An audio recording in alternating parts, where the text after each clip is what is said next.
This is the bicep hammer curl. First up, take note that I'm doing it seated. It's a lot easier to stabilize and easier on the core and helps with the form as well too. Also, I'm doing this on the lat pull down machine using those little pads for the arms. This is going to help ensure that that elbow is not moving too much as you're going up and down, and it's also going to be easier on the front delt because on that way down, you're going to be able to push that elbow back behind your body and help you to get good form every single time. Since the hammer curl prefers the use of the long head of the bicep, when I'm on that seat, I like to make sure that my arm is towards the back half of my torso. That way I'm in slight shoulder extension. That's going to help me get more of that long head even more.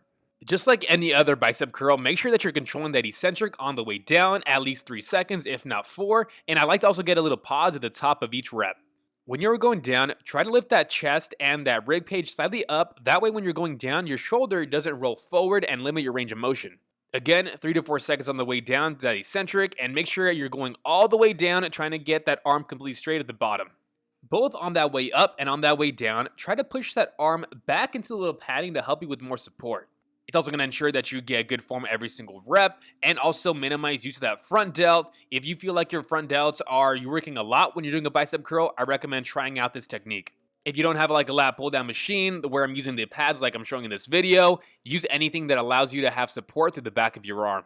I'm also taking those dumbbells as high as I can right before my elbows lift off of the padding. As you reach close to failure, it's alright if you lean back and lift that chest a little bit. Just try to keep that arm on that little pad.